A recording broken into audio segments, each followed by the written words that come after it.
देवकी वसुदेव कुमारा देवकी वसुदेव कुमारा देवकी वसुदेव कुमारा देवकी वसुदेव कुमारा. நாம் அனைவரும் இங்க வந்திருக்கோம். எதற்கு வந்திருக்கிறீர்கள்? தசமஸ்கந்தம் கேட்கறதுக்கு. எல்லாருக்கும் எவ்வளவோ வேலை இருக்கு. ஆனா தசமஸ்கந்தம் உட்காரணும், கேட்கணும், கிட்ட சேட்டு கேட்கணும்னா எதற்காக? ஏதேதோ பாபங்கள் இருந்தால் தொலைய வேண்டும், கேட்பதனாலே காது பெற்ற பயனை பெற வேண்டும், மறுபிறவி வேண்டாம், அத்தை தொலைத்து விட வேண்டும், இதுவே இறுதி பிறவியாக இருக்க வேண்டும். இந்த ஆசைகளோட தானே வந்திருக்கிறோம். அது நிறைவேறும்னு சொல்லுகிறார். சின்வன்னு கிருணன்னு சம்ஸ்மரையஞ்ச சிந்தையன்னு நாமானி ரூபாணி திருஷ்டியா ஹரேஸ்யா பவத பதோ புவோ பாரோபநீதஸ்தவ ஜன்ம நேஷிது திஷ்டியாங்கிகாங்கிதம் திஷ்டியா அங்கிதாம் தத் பதகைஹி சுசோபனைஹி திரக்ஷாமகாம் தியாம் ச தவானுகம்பிதாம். தேவரீருடைய திருவடிதான் பூமி. இந்த பூமியினுடைய பாரம் தாங்கல. அந்த பாரத்தை போக்கத்தான் நீர் பிறந்திருக்கிறீர். நீர் பிறந்ததினாலே ஒரு திருவடியை வைத்தீர் என்றால் சொர்க்கம் அடையாளம் இடப்படுகிறது, மற்றொரு திருவடியை வைத்தால் பூமண்டலம் அடையாளம் இடப்படுகிறது.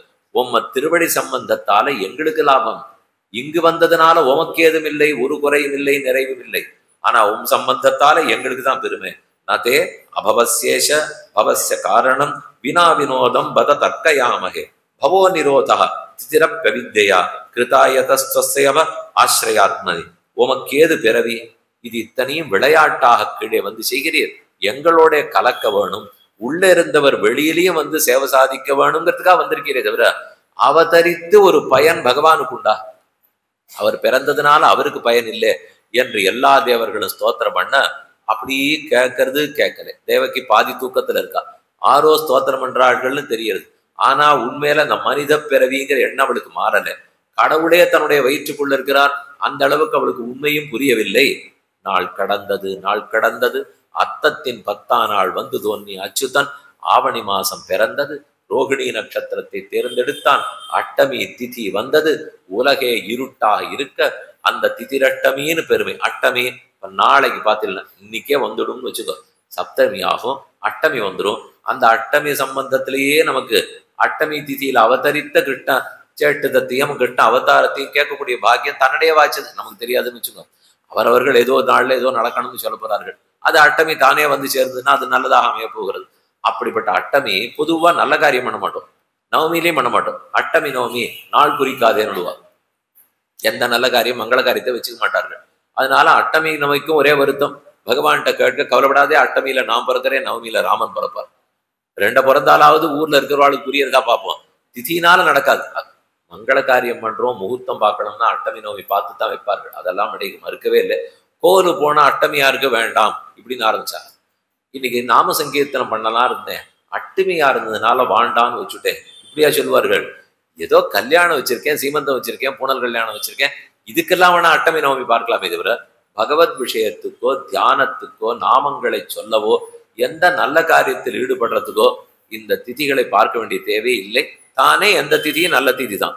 அடுத்த சர்க்கத்தில் கிருஷ்ண அவதாரத்தை பத்தி ஆச்சரியமா சொல்ல போகிறார். அத சர்வகுணோபேதா காலஹா பரமசோபனா இயற்கேவாஜ ஜன்ம க்ஷத்ரம் சாந்தர்க்ஷ கிரகதாரகம் திசா பிரசேதுர்கஹனம் நிர்மலோடு கணோதயம் மகி மங்கள பூயிஷ்ட புரக்கிராம விரஜாகரா. அத சர்வகுணோபேதா. அந்த நன்னாளும் பிறந்தது. ஆவணி மாசம், ரோகிணி நட்சத்திரம், அட்டமி திதி, நடு நிஷி என்று பிறந்தது.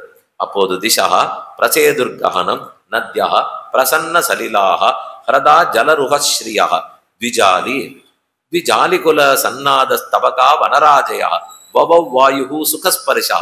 வேகமா காற்று அடிக்கவில்லை, சுகமா தழுவி கொண்டு போறாப்புல காத்து அடிக்கிறதாம். சந்திரன் கூட அவ்வளவு பிரகாசமா இல்லை, ஓரளவு பிரகாசமா அட்டமி சந்திரன் ஆட்டம் இருக்கிறார். அடுத்தது நதிகள் எல்லாம் யமுனை எப்பவும் கரை புரண்டோடும் இல்லை, மெதுமெதுவே கர்ஜித்து கொண்டே ஓடத் தொடங்கினாள். ஜகுகு கிண்ணர கந்தர்வாக துட்டுகு சித்ததாரணாக. ஆகாசத்துல இருக்கிற கிண்ணறர்கள், கந்தர்கள், சித்தர்கள், சாரணர்கள் எல்லாரும் கிருஷ்ண அவதாரத்தை எதிர்பார்த்து ஆடல் பாடல்களோட இருந்தனர். மேலும் ஜாயமானே அஜனே தஸ்மின் நேதுர் துந்துவையோர் திவி. சொர்க்கலோகத்தில் இருக்கிற தேவர்கள்லாம் துந்துபி, காளை, பேரி வாத்தியம் இது முதலான வாத்தியத்தை எல்லாம் வாசிக்க ஆரம்பித்தார்கள். முமுச்சுகு முனையோ தேவாக சுமனாம்சி முதான்விதாக பிரார்த்தித்த தேவர்கள், ஆசைப்பட்டு கொண்டிருந்த ரிஷிகள் அனைவரும் கைகூப்பி அந்த தருணம் எப்போது வரும் எப்போது வரும் என்று காத்து கொண்டிருந்தார்கள். தேவக்கியாம் தேவரூபிண்யாம் விஷ்ணு சர்வகுஹாசயா, எங்கும் இருக்கக்கூடிய எம்பெருமான் ஒரு தேவகி கர்ப்பத்திலிருந்து பிறக்க போகிறார். எல்லா நாமங்களும் உடைய எம்பெருமான் கிருஷ்ணன்கிற ஒரு நாமத்தோடு அவதரிக்க போகிறார். விபுவான எம்பெருமான் ஓரடி குழந்தை ஒன்னரடி குழந்தையாக பிறக்க போகிறார். எங்கும் நிறைந்திருப்பவர் ஓரிடத்தில் பிறப்பாரா? எல்லா உருவமாக இருப்பவர் ஓர் உருவத்தோடு வருவாரா? எந்த நாமத்தாலும் சொல்லப்படுபவர் ஒரு திருநாமத்தோடு வருவாரா? தெரியவில்லையே என்று ரிஷிகள் எல்லாரும் காத்திருக்க, ஆவிராசீது யதா பிராச்சியாம் திசிந்திருவ புஷ்கலகா, கிழக்கே சூரியன் உதிப்பார், கிழக்க சூரியன் உதிப்பார், கிழக்க சூரியன் உதிப்பார்னு சொல்லிட்டு இருக்குமே, கிழக்குங்கிற தசை சூரியனை உற்பத்தியா செய்தது? நிச்சயமா இல்லை. கிழக்குக்கும் சூரியனுக்கு என்ன சம்பந்தம்? சூரியன் கிழக்கில் உதிப்பார்னு சம்பந்தம். அதுக்கு ஏதான அதை பண்ணித்தா? சூரியன் கிழக்கில் உதிப்பதற்கு கிழக்கு திசையால ஏதான நடவடிக்கை எடுக்க முடியுமா? நிச்சயம் முடியாது. ஆனா பேச்சத்தன் என்ன சொல்லுவோம்? கிழக்கே சூரியன் உதிப்பார், கிழக்கே சூரியன் உதிப்பார்னால், அதை போல தேவகி தன்னுடைய எண்ணத்தினால கண்ணனை உருவாக்க முடியும். அவரோ பரபிரம்மம். ஆனா அவள் தேர்ந்தெடுத்திருக்கிறார்னால் சூரியன் எப்படி கிழக்குக்கு ஒரு பெருமை இருக்கட்டும்னு வச்சாரோ, அதை போல ஸ்ரீமன் நாராயணன் இவள் கர்ப்பத்துக்கு ஒரு ஏற்றம் இருக்கட்டும், அந்த தாய் குலமே அதனால் பெருமை பெற்று இருக்கட்டும் என்று அவளிடத்துல இருந்தார்னு தான் விட்டு புராணத்துல பராசரன் சாதிக்கிறார். இங்கேயும் சுகாச்சாரியர் சொல்லுவது, அதனால் தேவக்கியாம் தேவரூபிண்யாம் நிஷீதே தம உத்பூதே ஜாயமானே ஜனார்த்தனே, அந்த இரவு பொழுது மேன்மேலும் வளர்ந்து போயிட்டு ஜனங்களுடைய பிறப்பை இறப்பை வெட்டிவிடக்கூடிய எம்பெருமான் அவர் பிறக்க போகிறார். ஜனார்தனங்கிறதுனாலே அர்த்த ஹிம்சாயாம்னு தாது. ஜனங்களுடைய பிறப்பை வெட்டி விடுவாரோ அவர் தான் ஜனார்தனம். ஆனா அவர் பிறக்க போகிறார். நமக்கே பிறவி இல்லாம ஆக்க போறவர் தான் போய் பிறப்பாரான்னு பார்த்தால், நம் பிறவியை வெட்டி விடுவதற்குத்தான் அவர் பிறவி. நம் பிறவி கர்மத்தாலே, அவர் பிறவி கர்மத்தை போக்கும் இச்சையாலே, விருப்பத்தாலே அப்படி அவதரிக்கிறார். தம் அத்புதம் பாலகம் அம்புஜேக்ஷணம் சதுர்புஜம் சங்ககதார்யுதாயுதம் ஸ்ரீவத்ஸலக்ஷ்மம் கலசோபி கௌஸ்துபம் பீதாம்பரம் சாந்திரபயோத சௌபகம். ரொம்ப ஆச்சரியமா சாதிக்கிறார். ஸ்ரீ கிருஷ்ண அவதாரம், ஸ்ரீ கிருஷ்ண ஜனனம், தம் அத்புதம் பாலகம். அந்த நிமிஷத்திலே கண்ணன் தேவகி வயிற்றிலிருந்து பிறந்தார். தம் அத்புதம் பாலகம், அந்த அற்புதமான சிறு குழந்தையை, பாலகம் அம்புஜேக்ஷணம், தாமரை கண்கள் படைத்த அந்த சிறு குழந்தையை, சதுர்புஜம் 4 திருக்கரங்களோடு பிறக்கிறார். மனித குழந்தை என்பதற்காக 2 கரங்களோடு இல்லை, 4 கரங்களோடும் சங்க சக்கரத்தை பற்றி கொண்டு சங்கஜகார்யுதாயுதம் ஸ்ரீவத்ஸலக்ஷ்மம், ஸ்ரீவத்சங்கிற மறுவாலே நன்கு அடையாளமிடப்பட்டவராய், கலசோபி கௌஸ்துபம், தன்னுடைய திருமார்பில் தாங்கி கொண்டிருக்கும் நீலநாயக கல். ஸ்ரீரங்கத்து ரங்கநாத பெருமாள் நம்பெருமாள் திருமார்பை சேவித்தால் கண்ணை பறிக்கிற அளவுக்கு 5 நீல கல்லோட நீலநாயகம் கௌஸ்துபம்னு சாத்தி கொண்டிருப்பார். அந்த கௌஸ்துபத்தோடே அவதரிக்கிறார். கிரீட மகுட சூடாவதம்ச கிரைவேயக ஹார காஞ்சிகுண பிரளம்ப நூபுராதி அபரிமித திவ்ய பூஷிதனாக எல்லா அலங்காரங்களோடும் 32 பற்கள் தெரிய பளீரென்ற சிரிப்போடும் பிறந்தார். இத்தனை வயசுக்கு முதல் தரம் முளைக்கணும், அப்புறம் அது விழணும், அப்புறம் 2ஆம் தரம் முளைக்கணும், இதெல்லாம் உண்டா கிடையாதானால் உண்டு. உண்டுன்னா இந்த நிமிஷத்துல அதெல்லாம் கிடையாது. முளைக்கவும் போறதில்லை, விழவும் போறதில்லை. இப்போது அவர் பிறந்த போது நேர ஸ்ரீவைகுண்டத்திலேருந்து இறங்கி அப்படியே பிறந்து விட்டார். இதை பத்தி சுவாமி வேதாந்த தேசிகன் ரொம்ப ஆச்சரியமா சாதிக்கிறார். பிரஜயோஷி தபாங்க வேதனீயம் மதுராபாகியம் அனன்ய போக்கியமீடே. இது மதுரா நகரம் பண்ணின பாக்கியம்னு சொல்லவா, தேவகி பிராட்டி பண்ண தவத்தின் பயன்னு சொல்லவா, கோகுலத்து பெண்களுடைய காதலின் ஏற்றம்னு சொல்லவா, அல்லது சம்சாரிகளான நம்முடைய பாபத்தை போக்க நாம் பண்ண பாக்கியம்னு சொல்லவா? அவர்தான் தத் பிரம்ம கிஷோர பாவ திருஷ்யம். அந்த பரபிரம்மமான எம்பெருமான் ஒன்றுமறியாத குழந்தைய போலே பிறந்தார். அனைவரும் கணம் உலகமே கொண்டாடி இருக்கணும். உடனே உற்சவம், சக்கர பொங்கல், புளியோதரை, தத்தியோனம், லட்டு எல்லாம் கொடுத்துருக்கணும். ஒருத்தர் கூட தெரியாது. அனைவரும் நடப்பது ராத்திரி பொழுதிலே ஒரு காராகிரக சிறைச்சாலைக்குள்ள நடக்கிறது. ராமனுக்கு இதுக்கு நேர் எதிர் அவர் பகல் பொழுதில் சூரிய வம்சத்தில் அனைவரும் கொண்டாட ஓன்னு ஸ்தோத்திரம் பண்ண எல்லா இடத்துலையும் தான தர்மங்கள் நடக்க அவர் பிறந்தார். யாருமே அறியாமல் இரவு பொழுதிலே ஒரு தானம் கொடுப்பதற்கு கூட சல்லிக்காசு வசுதேவரிடத்தில் இல்லாமல் யாரும் பார்க்காத சமயத்தில் கண்ணன் பிறந்தார். அவர் பார்த்த சமயத்தில் பிறந்தாலும் பார்க்காத சமயத்தில் இவர் பிறந்தாலும், அவர் நவையில் பிறந்தாலும் பகலில் பிறந்தாலும், ஒரு அட்டமையில் இரவில் பிறந்திருந்தாலும், கடைசியா நம்முடைய இரவை போக்கி பகலான பகல் கண்டேன் நலனனக் கண்டேன்னு கொடுப்பதற்குத்தான் ரெண்டு மகான்களுடைய அவதாரம். அப்படித்தான் திருமால் கீழே வந்து பிறந்தார். மகாருக வைதூரிய கிரீட குண்டல துஷா பரிஷ்வக்த சஹஸ்ர குந்தளம். அவருடைய திருமுடிக்கற்ற அவ்வளவு கருகருகருன்னு வளர்ந்திருந்துதான். 32 பற்கள் இருந்துதான். இருட்டுக்குள்ள வசுதேவர் எப்படி சேவிச்சார்னால் ஒரே வழி, 32 பல்லு தோன்ற சிரிச்சார். 32 பல்லு ஒவ்வொன்றும் சந்திரகாந்தி ஆட்டம் இருந்துதான். ஒரு சந்திரன் பூர்ண சந்திரன் தான் பளீர்னு எவ்வளவு வெளிச்சம் நல்லா இருக்கும். அட்டமையில வெளிச்சம் குறைவு, ஆனா பூர்ணமி அன்னைக்கு வெளிச்சமா இருக்குமே, படிக்கவே படிக்கலாம், அந்த அளவுக்கு தெளிவா இருக்கும். ஒவ்வொரு பல்லும் பூர்ண சந்திரன் ஆட்டம் பிரகாசித்துதான். 32 சந்திரர்களை எழித்தால் ஏன் முகம் தெரியாது? இல்லையெனில் முகமும் ஒரு கருப்பு, தலைமுடி அதை விட கருப்பு, இருட்டு காராகிரக சிறைச்சாலை கருப்பு. இந்த கருப்புக்குள் அந்த கருப்பு குழந்தை எப்படி சேவிக்க? ஆனால் தம் அத்புதம் பாலகம் அம்புஜேக்ஷணம் வசுதேவ ஐக்ஷத. வசுதேவர் நன்னா பார்த்தார்னு இருக்கேன்னால் 32 பல்லு வெளிச்சம் போட்டு காட்டிட்டு பெருமாள் அப்படி ஹாரத்தி பண்ணி காட்டுறாப்புல பார்த்துட்டார். இந்த வெளிச்சத்திலே கண்டுவிட்டார். எதற்கு அந்த பெருமாள் சிரித்திருப்பார்? நமக்கும் ஒரு பெற்றவர் கிடைத்து விட்டாரான் ஆனந்தம். ஏன்னா வேதாந்தம் எல்லாம் என்ன கொண்டாடுவது, நான் அனைவருக்கும் காரணமாக இருப்பேன், எனக்கு காரணம் கிடையாது, அவன் காரணம் இல்லாதவன் நிஷ்காரணன்னு கொண்டாடுகிறது. அத்புத காரணமாய் அகில காரணமாய் நிஷ்காரணமாய் இருப்பார். அவர் எல்லாவற்றுக்கும் காரணமா இருப்பார். தனக்கொரு காரணம் இல்லாதவனாக இருப்பார். ஆச்சரியமான காரணமாக இருப்பார். நம்ம பொதுவா மண்ணிலிருந்து பானை பிறக்கிறது, தங்கத்திலிருந்து சங்கரி பிறக்கிறதுனா காரண காரியம் தெரியுமே, இதுல இருந்து இது பிறந்ததுன்னு. ஆனா பிரம்மத்திடத்திலிருந்து ஜெகத்து பிறந்ததுன்னு பார்த்து தெரிஞ்சுக்கவே முடியலையே. அதுதான் அத்புத காரணம். அனைத்துக்கும் காரணம். வேட்டி புடவை எல்லாத்துக்கும் பஞ்சு காரணமா இருக்கும், நூல் காரணமா இருக்கும். சங்கிலி முதலான எல்லாத்துக்கும் தங்கம் காரணமா இருக்கும். ஏதோ இந்த மேஜை நாற்காலி எல்லாத்துக்கும் மரம் காரணமா இருக்கும். ஒவ்வொன்றுத்துக்கும் ஒரு காரணம். ஆனா அவரோ அனைத்துக்கும் காரணம், அகிலத்துக்கும் காரணம், அற்புதமான காரணம், தனக்கு ஒரு காரணம் இல்லாதவர். அப்படிப்பட்டவர் ஒரு கர்ப்பத்துக்குள்ள இருந்தார், ஒரு பெற்றவரோட பிறந்தார்னால் அவருக்கே ஆனந்தம் தாங்கலையா. இத்தனை நாளா என்னை எல்லாரும் தான் தோன்றின்னு சொல்லிட்டா, இப்பதான் அந்த பேரை நான் ஒழிச்சுட்டேன், இனிமே நான் தான் தோன்றி இல்லை, எனக்கும் பெற்றோர் இருக்கிறார்களே என்று ஆனந்தமாக தேர்ந்தெடுத்தார். வேண்டி தேவிரக்க வந்து பிறந்ததும் வீங்கிருள்வாய் பூண்டான் நன்னபலம்ப போய் அங்கோராய்க்குலம் புக்கதும் காண்டலின்னி வளர்ந்து கஞ்சனை துஞ்ச வஞ்சம் செய்ததும் ஈண்டு நான் அவர்த்த பெற்றேன் எனக்கென்ன இகழுளதே என்று நம்மாழ்வாருடைய பாசுரம். இங்க வந்து பிறந்தாரே, யார் பிரார்த்தனை கிணங்க பிறந்தார்? தேவர்களெல்லாம் பிரார்த்திக்கத்தானே போய் பிறந்தார். எங்களுக்கு கம்சன் முதலானவர்கள் ஆபத்து தாங்கவில்லை, நீ வந்து ரட்சிக்க கொடுக்க வேணும்னு கேட்க பிறந்தார். அது மட்டும் இல்லையா, தானே தன்னை ரொம்ப நாளா வேண்டின்னு இருக்காராம், இப்படி ஒரு அவதாரம் பண்ணணும், இப்படி ஒரு அவதாரம் பண்ணணும். தான் தன்னை பிரார்த்திக்க, தேவர்கள் தன்னை பிரார்த்திக்க இரண்டினடியாக பிறந்தார். வேண்டி தேவர் இறக்க வந்து பிறந்ததும் ஆழ்வார் பாசம். இறக்க சின்னரா போட்டுக்கோ, இடையினரா போட்டுக்கோ. இறக்கன்னு வல்லினரா போட்டா மரணம்னு அர்த்தம். இறக்கன்னா பிரார்த்திக்க, வேண்ட, இறந்தார் அப்படின்னா பிரார்த்தித்தார்னு அர்த்தம்.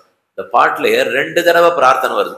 வேண்டி தேவர் இறக்கானால், வேண்டினாலும் வேண்டுதல், இறக்கானாலும் வேண்டுதல். எதுக்கு 2 தடவை வைக்கணும்? யாரோ தேவர்கள் வேண்டினார்னா ஒரு தரம் பொறுமையினால், தேவர்கள் எல்லாம் வேண்டினது, தானே தன்னை வேண்டிக் கொண்டது, அதை 2ஐயும் சொல்றதுக்கு தான் ஆழ்வார் வேண்டி தேவர் இறக்க வந்து பிறந்ததும் என்று சாதித்தார். பிறந்தவாறும் வளர்ந்தவாறும் பெரிய பாரதம் கை செய்த ஐவர்க்கு திறங்கள் காட்டி இட்டு செய்து போன மாயங்களும் நிறந்த நூடுபுக்கு எனது ஆவியை நின்று உருக்கி உண்கண்ட இச்சிறந்தவான் சுடரே உன்னை எண்ணுகொள் சேர்ந்ததுவே அவன் பிறந்த மாயா பாரதம் புருத மாயா. பிறந்த மாயை சொல்லவா, வளர்ந்த மாயை சொல்லவா? ஒருத்தி மகனாய் பிறந்தது ஒரு ஏற்றம் என்றால், ஒருத்தி மகனாய் ஒளித்து வளர்ந்தது அத்தை காட்டிலும் ஏற்றம். அப்படி கண்ணன் அட்டமி திதி நடுரிசியில் அவதரித்தார். இன்னைக்கு பார்த்திருந்தால் இந்த மாசமே கொண்டாடுறவர்கள் உண்டு, அடுத்த மாசம் கொண்டாடுறவர்கள் உண்டு, நாள் கொண்டாடுறவர்கள் உண்டு, அடுத்த நாள் கொண்டாடுறவர்கள் உண்டு. என்னைக்கு கோகுலாட்டமி? என்னைக்கு கிருஷ்ண ஜெயந்தி, என்னைக்கு ஸ்ரீ ஜெயந்தி, இது இத்தனை பேர் இருக்கு. அஷ்டமின்னு சொல்லுவா, கோகுலாஷ்டமின்னு உண்டு, கிருஷ்ண ஜெயந்தின்னு சொல்லுவோம், ஸ்ரீ ஜெயந்தின்னு சொல்லுவோம். இது ஒவ்வொன்றுத்துக்கு பேர் உண்டான உண்டு. என்ன வித்தியாசம் வச்சுட்டு இருக்கோம்னால், அன்னைக்கு ராத்திரி ஒரு சிறப்பான ராத்திரி, அதுல பல விஷயங்கள் ஒன்று கூடி வந்தன. அதை போல அடுத்து எப்பவுமே வரும்னு சொல்ல முடியாது. அதுல ஒவ்வொரு சம்பிரதாயத்தவர், ஒவ்வொரு பக்தர் கூட்டம் ஒன்னொன்னு முக்கியம்னு கெட்டியாக பிடித்து கொண்டார்கள். நடு இரவு இருக்க வேண்டும், அப்போது அஷ்டமி திதி நடு இரவில் விரவி இருக்க வேண்டும், அப்ப ரோகிணி நட்சத்திரம் இருக்க வேண்டும். இந்த மூணு சேர்ந்தது அன்னைக்கு இருந்தது. அந்த மூணு சேர்ந்து அப்பப்பெல்லாம் வரணுங்கிற தேவையே இல்லை. அதுல ரோகிணி நட்சத்திரம் யாரு முக்கியம்னு பார்த்தாரோ அவர் இன்னைக்கு கொண்டாடுறார். அஷ்டமி திதி யாருக்கு முக்கியம்னு பார்த்தாரோ அவர் இன்னைக்கு கொண்டாடுறார். அஷ்டமி திதி நடுநிசையில இருக்கணும்னு யார் பார்த்தாரோ அவர் அன்னைக்கு கொண்டாடுறார். அன்னைக்கு சூரியோதயத்துல அஷ்டமி இருக்கணும்னு யார் பார்த்தாரோ அவர் அன்னைக்கு கொண்டாடிட்டு இருக்கார். ஆக மொத்தல கண்ணனுக்கு 4 நாளும் கொண்டாட்டம். அன்றைக்கு எல்லாம் சேர்ந்து ஒன்னா இருந்தது. இன்னைக்கு அதது பிரிந்து இருக்கிறது.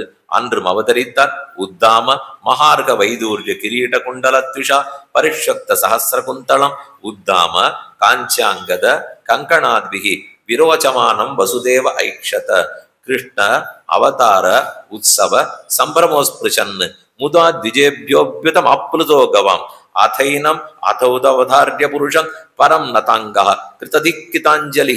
அப்படி எம்பெருமான் அவதரித்தார். செய்தி வந்தது. பக்கத்துல இருக்கிற வசுதேவரும் தேவகியும் பார்த்தார்கள். உடனே அவர் மனசார நினைச்சிருந்தார், 1000 பிராமணர்களுக்கு 1000 பசுமாடுகளை 1000 தங்க ரத்தன கம்பளம் விரித்து 1000 பொந்தட்டுக்களில் 1000 பொற்காசிகளை வைத்து தானமாக கொடுத்தேன். ஒரு சல்லிக்காசி அவர்கிட்ட கிடையாது. அவர் இருக்கிறது சிறைச்சாலையில. பின் 1000 சொல்றீர்கள், இன்னைக்கு வாச்சோ தரித்திரத்தா வாக்கால சொல்ல போறோம். இப்ப அதுல 2 காசு வச்சு கொடுத்தேன்னு என்ன, அதுல போய் ஒரு இல்லாமை எப்படி கொடுக்க போறது இல்லைன்னு தெரியுமே. அதை சொல்றதாவது 1000 சொல்லிட்டு போறோம் இல்லையோ. அவர் எதுவும் கொடுக்க போறது இல்லை. அவர் ஏன் கொடுக்க வேண்டும்? அவர் தான் வசுப்பிரதா வசுப்பதா. விஷ்ணு சாஸ்திரநாமம் சொல்றமே, வசுப்பிரதா வசுப்பிரதா வாசுதேவா வசு வசுமனா ஹவிஹி வசுரேதாக வசுப்பிரதா வசுப்பிரதான்னு 2 தரம் சொல்லுவோம். வசுப்பிரத வசுன சொத்துன்னு அர்த்தம், செல்வம்னு அர்த்தம். வசுப்பிரதா வசுப்பிரதானால் நாம கேட்கிற வசு செல்வத்தை எல்லாம் அவர் கொடுப்பார்னு ஒரு அர்த்தம்.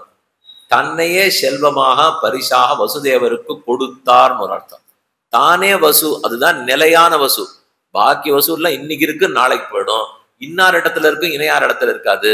ஆனா கண்ணன்கிற செல்வம் எல்லாரிடத்துல இருந்து ஆசைப்பட்ட வசுதேவருக்கு தன்னையே செல்வமா கொடுத்தாரோ இல்லையோ வசுப்பிரதா. அவரை நமக்கு கொடுத்துட்டு இருக்காரோ இல்லையோ வசுப்பிரதா. இதெல்லாத்தையும் நினைத்துத்தான் கண்ணனுக்கு ரொம்ப சிரிப்பான். விதிதோசி பவான் சாட்சாத் புருஷா பிரகிருதே பரஹ கேவல அனுபவானந்த ஸ்வரூபா சர்வபுத்தி திருக்கு ச ஏவ ஸ்வப்பிரகிருத்யேதம் சிருஷ்ட்வாக்ரே திரிகுணாத்மகம் ததனுத்வம் ஹியப்ரவிஷ்டா ஹி அப்ரவிஷ்டா பிரவிஷ்ட இவ பாவ்யசே. கண்ணனை பார்த்து வசுதேவர் பிரார்த்திக்கிறார். தேவரீர் ஆறுன்னு சட்டுன்னு எனக்கு புரியல. நீர் ஏதோ இந்த சம்சாரத்துக்குள்ள நுழைஞ்சுட்டீரே, ஒரு பெண்ணு கர்ப்பத்தில் இருக்கிறே, யாருன்னு யோசித்துக் கொண்டிருந்தேன். இது எதுவுமே உன்னை தீண்டாதுங்கிற உண்மை தெரிஞ்சது. நீ கர்மத்துக்கு வசப்படுவன் அல்லன். விதித்தோசி, உன்னை நான் அறிந்து கொண்டேன். தேவரீருக்கு எல்லாரையும் தெரியும், அடியும் இதோ தெரிஞ்சுக்கிறேன். பவான் சாட்சாத் புருஷா பிரகிருதே பரா. நீதான் சாட்சாத்தா அத்தன் ஆத்மாக்களுக்கும் அத்தராத்மா, பிரகிருதியை காட்டிலும் உயர்ந்தவர். நானா வீரியாக பிருதக் பூதா விராஜம் ஜனயந்தி சன்னிபத்திய சமுத்பாத்திய திருஷ்யந்தே அனுகதா இவ அசி ஈஸ்வரே பிரம்மணி நோ விருத்தியதே ததாசிரயத்வாதுபச்சர்யதே குணைஹி சத்தம் திரிலோகஸ்திதையே ஸ்வமாயையா. தேவரீர் சத்தம் ரஜஸ் தமஸ் முக்குணம் தீண்டாதவர், எந்த துர்குணமும் இல்லாதவர். ஆனால் எங்களுக்காக கீழே வந்து பிறந்திருக்கிறீர். இந்த திருமேனி முக்குணமயமானது அல்ல. இதை பார்ப்பதற்கே எங்களுக்கு பெரிய பாக்கியம் கிடைத்தது. இதை ஒருபுறம் இவர் சொல்லி கொண்டிருக்க, இந்த சத்தம் குழந்தை பிறந்த சத்தம் ஒருவேளை கம்சன் காதுகளுக்கு எட்டினால் என்ன அனர்த்தம் விளையுமோ, அதனால என்ன ஆபத்து வருமோன்னு தேவகிக்கு பயம் பிடித்து கொண்டது. ஆனால் அவளும் தன் பங்குக்கு கூறினாள், ரூபம் எது தது பிராகுர் அவ்வக்தமாத்தியம் அவ்வக்தமாத்தியம் பிரம்மஜோதிர் நிர்குணம் நிர்விகாரம் சத்தா மாத்திரம் நிர்விசேஷம் நிரீகம் சத்தம் சாட்சாத்து விஷ்ணுர் அத்தியாத்ம தீபா. விஷ்ணுவே தீபம், அந்த விளக்காக நீர் கீழே வந்து பிறந்திருக்கிறீர். ரூபம் எது? இந்த ரூபம் ரிஷிகள் பிரார்த்தித்தும் கிடைக்காத ரூபம், தேவர்கள் 1000 ஆண்டு தவம் புரிந்தாலும் கிடைக்காத ரூபம். ஆனா எதற்காகவோ என்னை தேர்ந்தெடுத்து இந்த ஒண்ணுமில்லாத கர்ப்பத்துல நீர் வந்து 12 மாசம் இருந்திருக்கிறீர். யார் குழந்தை பெற்றாலும் என்ன நோன்பு நோத்தாள்களோ இவனை பெற்ற வயிறுடையாள்னு கொண்டாடுவார்களாம்.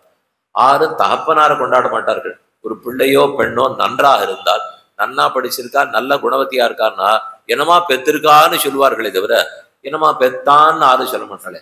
அதை போல இப்பேற்பட்ட கண்ணன் பிறந்தார், ராமன் பிறந்தார்னால் கௌசல்யனுடைய வயத்துக்கு தான் பட்டாபிஷேகம் பண்ணுவாளாம். அதனாலதான் விஸ்வாமித்திரர் பாடும்போது கௌசல்யா சுப்ரஜாராம பூர்வா சந்தியா பிரவர்த்ததே, தசரதன் நல்ல பிரஜை பெற்றான்னு அவர் பாடவே இல்லையே.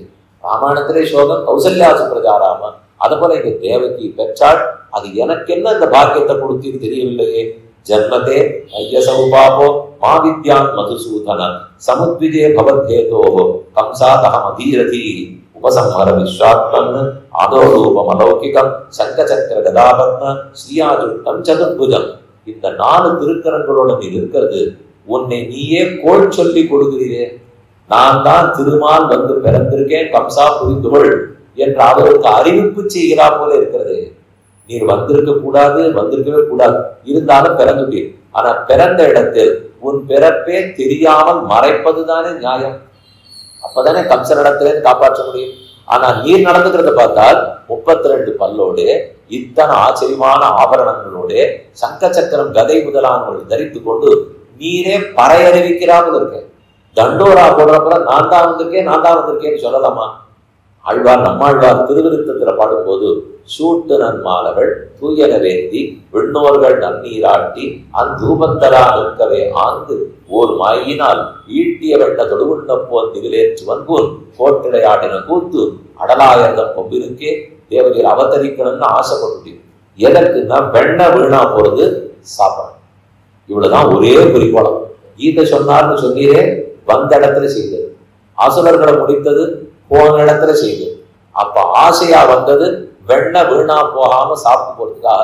அங்க இருக்கிற பெண்களும் வீணா போகக்கூடாது, வெண்ணையும் வீணா கூடாது. அந்த 2 நமக்கு தான். ஆத்மா கடத்தன வேறு நம்முடையவர். இந்த ஸ்தாபிக்கிறதுக்கு தானே நீ திருவதாரமே பண்ணி பொய் சொல்லணும், மொத்து படணும், உருவுகளே வந்தனம் உரலோட சேர்த்து வச்சு கட்டி உதப்படணும். இத்தனை ஆசையோட வந்திருக்கிறச்சே, நீர் அதெல்லாம் நடத்துக்கணும்னா சங்க சக்கரத்தோட வந்திருக்கலாமா? அது வரவே தான் எங்களுக்கு பயமா இருக்கு. நீ முதலில் அதை மறைத்து கொள்ளுன்னு வசுதேவரும் தேவகியும் பிரார்த்திக்கிறார்கள். உபசம்ஹர விஸ்வாத்மன்னு ரூபமேதது அலௌகிகம். இந்த அலௌகிகமான ரூபம் இது லௌகிக ரூபம் இல்லையே. லௌகிக குழந்தையார ரத்தம் மூத்திரம் மலம் மாம்சம் இதோட பிறந்திருக்கும். அது ஒண்ணுமே இல்லை, சிரித்து கொண்டு ஒருத்தர் பிறக்கிறார்னால் இதை பத்தி அதிமானுஷஸ்தவத்துல புறத்தாழ்வான் சாதித்தார். அதிமானுஷ சீலவிருத்த வேஷை அதிவிருத்தாமர விக்கிரம பிரதாபை அதிலம்பித சர்வலோக சாந்தியம் வரையே வைஷ்ணவ வைபவாவதாரம். நம்முடைய நடவுட உண்டா, பாவனை உண்டா, நம்ம உணவு உண்டா, நமக்கு வீரிய சக்தி எல்லாம் எம்மாத்திரம், அவருக்கு எவ்வளவனாக இருக்கிறது. ஆனா அத்தனை தாண்டி எங்களோடு இருந்து கலக்க வந்திருக்கிறாய் என்றால் அது ஒரு சௌலபியத்தை பறைசாற்றும். நீ எத்தனையோ மேன்மை உடையவர், அதே சமயம் எங்களுக்காக எளிமையை காட்டி கொண்டு வந்து பிறந்திருக்கிறாய். எனக்காக ஒரு பிரார்த்தனை, இப்போதே மறைத்துக்கொள். சொன்ன உடனே தாயார் சொல் பேச்சுப்படி கேட்ட முதல் குழந்தை கண்ணன். அதனால அவர் அப்புறம் அது அப்படி இருக்கவே இல்லை. தன்னுடைய சங்க சக்கரத்தை மறைச்சு விட்டார். 2 கைகளோட ஆபரணங்கள்லாம் காணும், ஆயுதத்தை காணும். சின்ன குழந்தைய பிராகிருதி சிசுவை போல படத்து கொண்டு இருக்கிறார். ராமன் தான் தங்க சொல் மிக்க மந்திரம் இல்லைன்னு நடந்தார்னு பேர் வாங்கி விட்டார். உண்மையில் தாய் தந்தை சொல் மிக்க மந்திரம் இல்லைன்னு பிறந்த குழந்தை நடந்தது இங்கதான். அவர் நடந்தது 25 வயசுக்கு, இவர் நடந்தது பிறந்த 2.5வது நிமிஷம். 25 இல்லை, 2.5 இல்லை. அவர் அத்தனை வருஷம் கழிச்சுதான் தசரத மகாராஜா அதை பரம் கொடுத்தார். கை கேட்டபடிக்கு காட்டுக்கு போறேன்னு சொல்லி போனா. அப்ப 12 வயசு கல்யாணம், 12 வருஷம் ராஜ்யத்தில் இருந்தனர், 25 வயசுக்கு தான் காட்டு போயிருக்கா. ஆனா பிறந்த குழந்தை கண்ணன் நீ மறைத்து கொண்டு சொன்ன உடனே கேட்டால் அப்ப மகன் யாரை சொல்ல? ஜீவதோ வாக்கியகரணாது. வேதத்துல சொல்வார்கள், பிரத்யப்தம் பூரி போதனாது கயாயாம் பிண்டதானாச்ச ஜீவதோ வாக்கியகரணாது. ஒரு பிள்ளையா பிறந்தா இந்த 3 பண்ணியே ஆகணுமா? வருஷா வருஷம் வார்ஷிக ஸ்தார்த்தம்னு பத்தியாப்திகம்னு சொல்லுவார். வார்ஷிகம் அப்பா அம்மா திதி, அந்த திதிக்கு மறுநாள் பூரி போஜனம் பண்ணணும். அப்படின்னா அடியவர்கள் எல்லாம் கூட்டா நீங்க தரியாராதனம் பண்ணணும், சமாராதனம் பண்ணணும், திதி பண்ணணும். அந்த திதி அன்னைக்கு சாத்தம் பண்ணிட்டு மறுநாள் எல்லாருக்கும் கூட்டா அன்னம் கொடுத்தாகணும். இது 1. பிறவிக்கு ஒரு தடவையாவது அப்பாவுக்கும் அம்மாவுக்கா கயா சிராதம் பண்ணிடுவா. இது ரெண்டும் போனப்புறம் பண்றதாவே இருக்கு. அவங்க சந்தேகம் வந்துடும், அவன் இருக்கச்சே தான் பண்ணமா வேண்டாமா, நீ பாட்டு வருஷத்துல சாதம் பண்ணுங்கிறீர், கயக்கு போங்கிறீர், ஆள் இருக்கும்போது ஏதாவது செய்ய வேண்டுமா இல்லையானால் சொன்ன சொல் மாறாம இருக்கணும். இந்த 3 தான் சாஸ்திரம் நமக்கு விதிக்கிறது. பிரத்யர்த்தம் பூரி போஜனாது கயாயாம் பிண்டதானாச்ச ஜீவதோ வாக்கியகரணாது. வாழும் போது வாக்கியம் சொல்லப்படி நடக்கணும். அது 25 வயசுக்கு ராமன் பண்ணார். பிறந்த பழந்த கண்ணன் பண்ணினாரா இல்லையா? அப்ப மகன் இவரைத்தான் சொல்ல வேண்டும். அவர் மகன் தான். ஆண்டாள் பாசுரத்தில் ஒருத்தி மகனாய் பிறந்து ஓரிரவில் ஒருத்தி மகனாய் ஒளித்து வளர என்ன ஒருத்தி தேவகி மகனாக பிறந்தார், இன்னொருத்தி யசோத அவளுக்கு மகனா ஒளித்து வளர்ந்தார்னு 2 இடத்துலையும் மகனாய் விட்டாள். அது நமக்கு சந்தேகம். மகன் குமாரன்னு தந்தை சொல்மிக்கபடிக்கு நடந்த ராமனை சொல்வதா அல்லது மகன் கண்ணனை சொல்ல வேண்டுமானால் இவனைத்தான் சொல்லணும். இதுமே நீங்க யாரான்னு கேட்டா மாத்திக்கணுதோ, கண்ணனை மகன் சொல்லலாம் எங்களுக்கு தெரியும், ராமனை சொல்லலாமான்னு. நீங்க இப்ப கூப்பிட்டது கிருஷ்ண வைபவம் சொல்லத்தானே, அதனால இதெல்லாம் சொல்லு. நீங்க சித்திர மாசத்துல ராமாயணம் சொல்ல கூப்பிடுதோ அப்ப ராமன் எப்படி பிள்ளைன்னு பார்ப்போம். அதனால விதுவ சோசி தேவரி மறைத்தவள் உபசம்ஹர விஸ்வாத்மன் அதோ ரூபம் அலௌகிகம் त्वयेव पूर्व सत्ये भूः कृष्णिः स्वयं भुवे सति तदायं सुतपा नाम प्रजापति रकल्मषा. அப்பதான் கண்ணன் தன்னுடைய பூர்வ கதையை சொல்றார். நீங்க 2 பேரு யாரு, நான் யாரு, எதற்காக உன் கர்ப்பத்திலிருந்து இப்போது பிறந்தேன், இந்த ரகசியத்தை உங்களுக்கு சொல்றேன். கிருஷ்ணின்னு ஒருத்தர், சுதபான்னு ஒருத்தர். நீங்க 2 பேரும் என்னை குறித்து கடும் தவம் செய்தீர்கள். உண்ண உணவும் நானே, உடுக்க உடையும் நானே, எல்லாம் நானேன்னு தவம் செய்தீர்கள். எனக்கு ரொம்ப ஆசை. 12,000 ஆண்டுகள் தபசு, திவ்ய வருஷ சகசிராணி, துவாதசேயுர் மதாத்மனோகோ பிராதுராசம் வரதராடு யுவயோகோ காமதித்சயா பிரியதாம்பர இத்யுக்தே மாதிருஷோமாமிருத சுதா. நான் உங்கள் முன்னே தோன்றி என்ன வரம் வேணுமோ கேளுங்கள்னு சொன்னேன். அப்ப நீ கேட்டது உன்னை போலவே எனக்கு ஒரு குழந்தை வேணும்னு பிரார்த்தித்தார். அதனால நான் கிருஷ்ணிங்கிற பெண் அந்த தாயினுடைய வயிற்றுல 10 மாசம் கர்ப்பமா இருந்தேன். எனக்கு கிருஷ்ணி கர்ப்பம்னு முதல் பெயர். கிருஷ்ணி வயிற்றுல கர்ப்பமா இருந்ததுனாலே கிருஷ்ணி கர்ப்பம் இது என் முதல் அவதாரம். அப்பவே உன் ஆசை என் வயிற்றில் 3 முறை பிறக்க வேண்டும்னு நினைத்தாய். அதனால முதல் தரையா கிருஷ்ணி சுதபாவுக்கு குழந்தையா பிறந்துட்டேன். நீங்க 2 பேருமே அதிதி காஷ்யப பிரஜாபதியாக மீண்டும் பிறந்தீர்கள். உங்கள் வயிற்றில் வாமனமூர்த்தியா குள்ளமான வடிவத்தோட மீண்டும் பிறந்து பிராதுராசம் வரதராடு 2வது தடவை கதேமயி யுவாம் லப்த்வா வரமத் சதிருஷம் சுதம் உபேந்திர இது விக்யாதா வாமனத்வாச்ச வாமனா திருதீயஸ்மின் பவோகம் வை தேனைவ வபுஷாதவாம் ஜாதோ ஊயஸ்தயோரேவ சத்தியம் மே வியாகிருதம் சதி. இப்ப 3வது முறையாய் நீங்களே 2 பேரும் வசுதேவர் தேவகியாக பிறந்திருக்கிறீர்கள். உங்கள் வயிற்றில் இதோ கண்ணனாக பிறந்திருக்கிறேன், வாசுதேவ கிருஷ்ணனாக அவதரித்திருக்கிறேன் என்று தன்னுடைய பூர்வ கதையை அவரே சொல்லிக் கொண்டார். இத்யுக்த்வா ஆசீத் ஹரிஸ்தூர்ணியம் பகவான் ஆத்மமாயையா பித்ரோகோ சம்பஷ்யதோ சத்யோ பபுவ பிராகிருத சிசு. இந்த சரித்திரத்தை சொல்லி முடித்துவிட்டு உலகத்து குழந்தையை போலே, சாமானிய குழந்தையை போலே 2 கைகளோடும் அதே பல்லெல்லாம் இல்லாமல் கண்கள் இடுங்கியும் அது என்னென்னலாம் உலக குழந்தை இருக்குமோ அதை போல் சேனித்துக் கொண்டார். ததச்ச சௌரி பகவது பிரச்சோதிதா துவாரஸ்து சர்வா பிகிதா துரத்தையா பிருகத் கபாடாய சகில சிந்தனை. அப்பவே அவர் ஆணையிட்டது, என்னை இப்போதே தூக்கி கொண்டு போங்கள், யமுனை ஆற்றை கடந்து இக்கரையிலிருந்து அக்கறைக்கு போய் என்னை யசோத பக்கத்திலே விட்டுவிட்டு அங்கே ஒரு பெண் குழந்தை இருப்பாள், அந்த குழந்தையை எடுத்துக்கொண்டு திரும்ப யமுனையை தாண்டி வந்து அந்த குழந்தை தான் 8வது கர்ப்பம்னு கம்சனிடத்தில் ஒப்படையுங்கள் என்று ஆணையிட்டு புறப்பட்டார். அது வரைக்கும் எல்லா காவலாளிகளையும் தூக்கி விட்டார்கள். போட்ட சங்கிலி எல்லாம் உடைந்து சிறதித்து கந்தகாலில் விலங்கர வந்து தோன்றிய தோன்றல் தமிழேந்தன் சித்த போயித்து திருவருள் அவனிடம் பெருமளவு இருந்தேனை. திருமங்கியாழ்வாருடைய பாசம் தந்தகாலில் விலங்கர வந்து தோன்றிய தோன்றல். அவர் பிறந்தால் என்றவுடன் தந்தையினுடைய காலை போட்டு கட்டி வச்சிருக்கிற விலங்குகள் எல்லாம் தெரித்து விழுந்தன. வாசல் கதவுகள் எல்லாம் உடைந்து விழுந்தன. யாரும் ஆறாறு தடுக்க பார்த்தார்களோ அனைவரும் மயங்கி சாய்ந்தனர். வசுதேவர் யோசித்தார், குழந்தை எடுத்து கூடையில வைத்துக் கொண்டார், தன் தலையிலே தரித்தார். தேவகிக்கு குழந்தையை விட்டு பிரிய அவ்வளவு தாபம். இனி பால் சுரக்குமே, இந்த குழந்தைக்கு கொடுக்க வேண்டுமே, நாம் எப்படி இந்த குழந்தை இல்லாது இருப்போம், ஆனா அவனை ரட்சித்தாக வேண்டும், அவன் ஆசைப்பட்டபடி நடந்தாக வேண்டும். வசுதேவர் குழந்தை எடுத்து தலையில வச்சுக்கிட்டான். வவருஷபர்ஜன்ய உபாம்சு கர்ஜிதா சேஷோன்பகாது வாரி நிவாரயன் பனை பெரிய யமுனாஞ்சாதி கம்பீராம் நானாவர்த்த சஷாகுலாம். யமுனை யாரு கரை புரண்டு ஓடுகிறது. ஆழம் கடலுக்கு கூட காணலாம், யமுனைக்கு காண முடியாது. அப்பேற்பட்ட யமுனையில இறங்கிவிட்டார். இன்னைக்கு அது சம்யம நதி தம்னு பேர். அந்த இடத்துல ஒரு காடு விஸ்ராம் காட்டுன்னு சொன்னேன். அதுல இருந்து கொஞ்சம் தூரத்துல பார்த்தாலே யமுனையில அந்த காட்டு தெரியும். அதுதான் இவர் இந்த பக்கம் இறங்குற இடம். மழை கொட்டாக கொட்டித்து ஆகாசத்திலே இந்த மின்னல்கள் வெடிக்கின்றன, மேகம் வெடிக்கிறது. எப்படித்தான் இந்த கண்ணனை ரட்சிக்க போகிறோம் நினைத்தவர் ஆதிசேஷனே குடையாக வந்தார். கண்ணனுக்கு குடபிடித்தார்.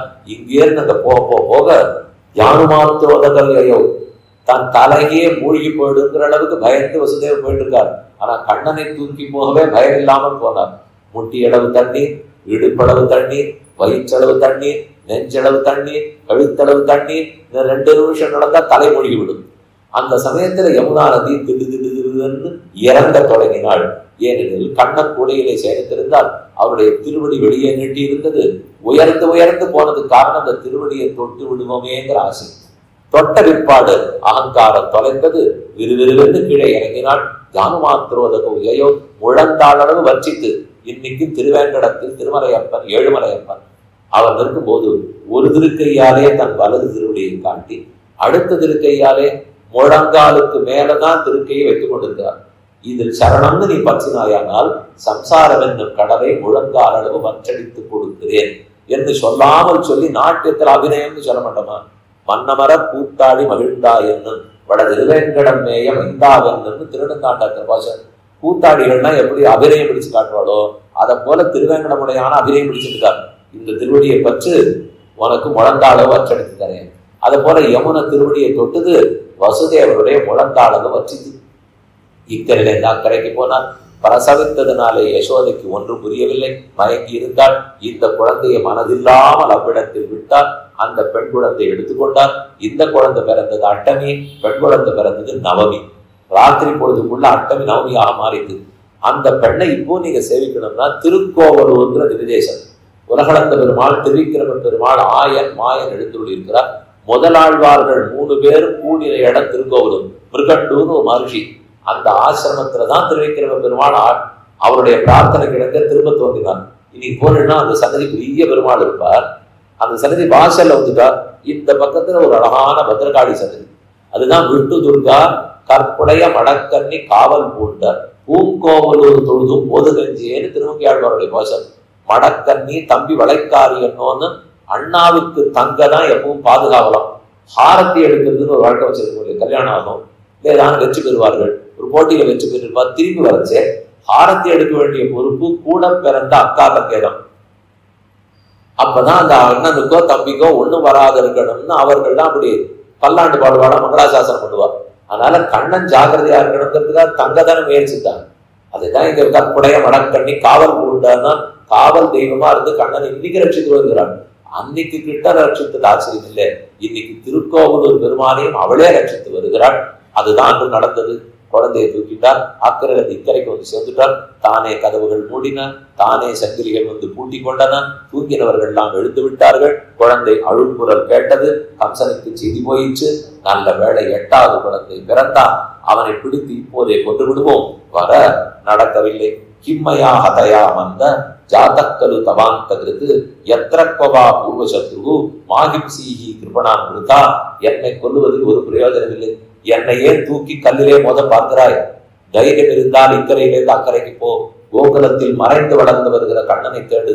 அவன் தான் உன்னை கொல்ல போகிறான். நான் புறப்படுகிறேன் என்று யோகமாயா பறந்து போக ஒரு புறத்தில் இங்கு எது என்ன நடக்கும் தெரியாம கம்சனுக்கு பயம். அங்க பார்த்தால் வண்ணமாடங்கள் சூழ் திருக்கோட்டியூர் கண்ணன் கேசவன் நம்பி பிறந்தினில் எண்ணெய் சுண்ணம் எதிரெதிர் தூவிட கண்ணன் முத்தன் கலந்தளராயித்தே ஓடுவார் விழுவார் புகந்தாலிப்பார் நாடுவார் நம்பிதான் எங்குத்தார் என்பார் பாடுவார்களும் பல்வரை கொட்டதன் நாடுவார்களும் தாய்ப்பாடியே ஒத்தருக்கொத்தர் சூர்ணப்பொடி தூவுகிறார். கண்ணன் பிறந்தான். அவர்களை பொறுத்த வரைக்கும் பெண் குழந்தை அறியார்கள். அவர்களை பொறுத்த வரைக்கும் பிறந்தது கண்ணன். இங்குதான் பிறந்திருக்கான். யசோதையை பொறுத்த வரைக்கும் நான் தான் இந்த குழந்தையை பெற்றிருக்கேன். வேறு ஏது அவர்களுக்கு தெரியாது. அந்த குழந்தை பிறந்த ஆனந்தத்தில் ஓடுவார் விழுவார் உகந்தாதிப்பார் வண்ணமாடங்கள் திருக்கோட்டியூர். இது பெரியாழ்வாருடைய கோஷம். கண்ணன் கேசவன் நம்பி பிறந்த இனிய இல். கண்ணன் கேசவன் நம்பி இங்கதான் பிறந்தார். எண்ணெய் சொன்னம் எதிரெதிர் தூவிட. ஒத்தருக்கு ஒத்தர் எண்ணெயை வாரி அடிச்சுக்கிறார்கள். எதிரெதிர் தூவிட கண்ணன் முத்தம் கலந்தவராயிற்றே. வீட்டு வாசல் எல்லாம் சேரு சகதியுமா போச்சு. எண்ணெயை வச்சு திருமாலுன்னு சொல்லமலையிலே சித்ரா பௌர்ணமி மதுரை இன்னைக்கு அழகர் ஆத்திர இறங்குறாரு. அன்னைக்கு பீச்சாங்குழல் வீசுவா. நீங்க பாத்துருக்கா தெரியல. பொடியெல்லாம் வீசிப்பா. பீச்சாங்குழலை வச்சிருந்து வண்ண வண்ண தண்ணீர் எல்லாம் ஒருத்தர் பேர்ல ஒருத்தர் அடித்துக் கொள்வார்கள். அதனாலெல்லாம் சேரு சகதியாகி ஓடி ஓடி கண்ணனை பார்க்கணும். வரவாட்டம் தடால் தடால் விடறாளாம். விழுந்துட்டே இல்லை. அப்புறம் கண்ணனை பார்க்க கூடாதுன்னு யசோதை சொல்லிட்டாள்தான். அதனால திருப்பி எழுந்திருக்கிறாளாம். ஓடுவார் விழுவார் வந்தாலிப்பார் ஆடுவார் நம்பினான் குத்தான் என்பார். எங்கே கண்ணன் எங்கே கண்ணன் கேட்டு கொண்டு வர கண்ணனை தொட்டிலே யசோதை கிடத்தினான். கர்காச்சாரியர் வந்தார். கிருஷ்ணா நந்தகோபர் குமரனுக்கு கிருஷ்ணன் பேர் வைத்தார். கிருஷின் பூவாச்சன சப்தா நச்ச நிர்வத்தி வாச்சகா. கிருஷ்ணன் கிருஷிங்கிறது பூமியை குறிக்கும். நகானா பூமிக்கு ஆனந்தத்தை கொடுப்பவர் அர்த்தம். இந்த குழந்தை அனைவருக்கும் ஆனந்தத்தை கொடுப்பான். வாசுதேவன் பிறந்தான். ஆனா இந்த ஊர்காராளுக்கு வாசுதேவன் தெரியாது. மதுரால பிறந்த வரைக்கும் வாசுதேவ கிருஷ்ணன் அறிவார்கள். ஆனா இந்த ஊருக்கு வந்த உடனேயே அவர்கள் அறிந்ததெல்லாம் கண்ணன், பிறந்ததெல்லாம் கிருஷ்ணன், வளர்ந்ததெல்லாம் கண்ணன். இப்படியே நந்தகோபன் இளங்குமரனாய் யசோதை இளம் சிங்கமாய் கண்ணன் வளர்ந்தான் என்பது நாளை பார்த்தவன். தொட்டிலே யசோதை கிடத்தினாள். அப்ப வண்ணம் செஞ்சது செந்தொட்டத்தில். இந்த பாட்டு எல்லாருக்கும் தெரிஞ்சது. மாணிக்கம் கட்டி வைரமிட கட்டி ஆணிப்பொன்னால் செய்த வண்ண சிறுதொட்டில் பேணி உனக்கு பிரமன் விடுதந்தான். மாணிக்குரலனே தாலேரோ வையமளந்தானே தாலேரோ. அவர் தாலேரோ பாடுகிறாள். குழந்தை ரொம்ப கஷ்டப்பட்டு பிறந்திருக்கு. நம்ம தான் தாலேரோ பாடும். மாணிக்கம் கட்டி பிரம்மா ஒரு தொட்டில் கொடுத்தார். மாணிக்கம் கட்டி வைரமிட கட்டி வைரம் வச்சு மாணிக்கத்தால பண்ணிருக்கான். மொத்தமே தங்கத்தால பொன் வைத்த தொட்டில். பொன்னா மாணிக்கம் கட்டி வைரமிட கட்டி ஆணிப்பொன்னால் செய்த வண்ண சிறு தொட்டில் பேணி உனக்கு பிரமன் விடுதந்தான். பிரம்மா உனக்கு கொடுத்தமிச்சிருக்கான். மாணிக்குரலனே தாலேனோ. நீதான் வாமனம், நீதான் திரிவிக்கிரமம். அதுவும் ஆவணி மாசம், இதுவும் ஆவணி மாசம். ஏன்னா அதுவும் பாத்திரபத மாசம். வாமன ஜெயந்தின்னு சொல்லுகிறோமே. வாமன ஜெயந்தி அது நடந்தது ஆவணி மாசத்தில், இவன் நடந்தது ஆவணி மாசத்தில். இப்படி கண்ணனை தொட்டில் இட்டு தாராட்டி பாடிக்கொண்டிருந்தாள். கண்ணன் பிறந்தான். மணிவண்ணன் பிறந்தான். வாசுதேவனாக கண்ணன் அவதரித்தது. அவதாரம் என்ற சேட்டித்தத்தை இன்னைக்கு பார்த்திருக்கோம். வசுதேவ சுதம் தேவம் கம்சச்சாணூர மர்தனம் தேவகி பரமானந்தம் கிருஷ்ணம் வந்தே ஜெகத்குரு. இன்று இரவு முழுக்க யசோத பிராட்டி தொட்டிலாட்டி கொண்டே இருக்கட்டும்.